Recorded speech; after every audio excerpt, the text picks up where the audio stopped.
I must be a bit of a nerd because I do get really excited by my vegetables. Actually, my favourite activity would be to sort of wander around the fields, normally on my way home from work, and pick whatever we're going to cook at home that evening.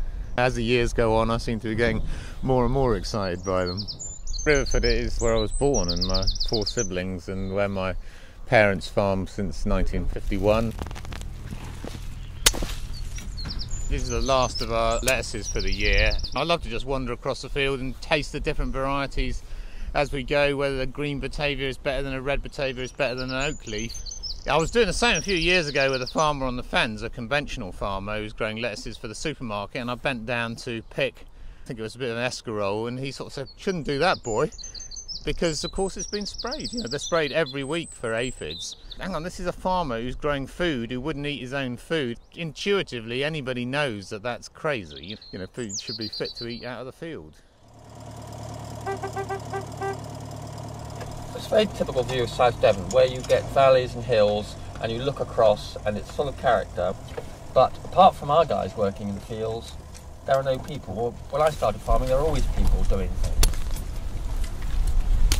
Yeah, this will be trimmed in the field, take off the worst of the mud, and they'll probably be in the boxes tomorrow, delivered to the doorstep the next day. It's normally no more than 2 days from the field to the doorstep. So look at that, that is an absolutely perfect sweet. And coming back here, there's a lot of energy. It can be tough, wet, be cold, muddy, and I can even see one of our field managers actually down on his knees planting stuff there. So there's a real spirit, yeah. The challenge with a vegetable box scheme is that you do have to have a huge variety of vegetables in order to keep the boxes interesting all year. So we would grow 100 different vegetables, all the way from the humble swede and potato to basil and coriander and chives and strawberries and rocket and mizuna and loads of different oriental salads. I mean, we grow so many different crops.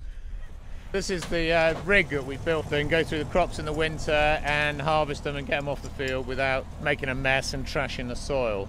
It's got a little canopy, so when it's pouring with rain you can get in underneath.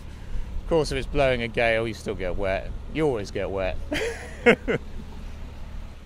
It is really important to our co-op members to know that what they're producing, that someone is going to value it at the end of the day. To get people who say, "God, that tasted really good," and who will come and look around the farm and get excited and be interested. I mean, it just makes the whole thing seem so much more worthwhile. I meet a lot of farmers who are conventional farmers. There they are, they're spraying their crops in order to make sure that they can meet supermarket specifications. And you go back home with them, have a cup of tea, and you see their vegetable garden outside, and you ask them about what they're growing, and you find that they're all doing it virtually organically, because intuitively they know that's the way it should be done, and that's how good food is produced.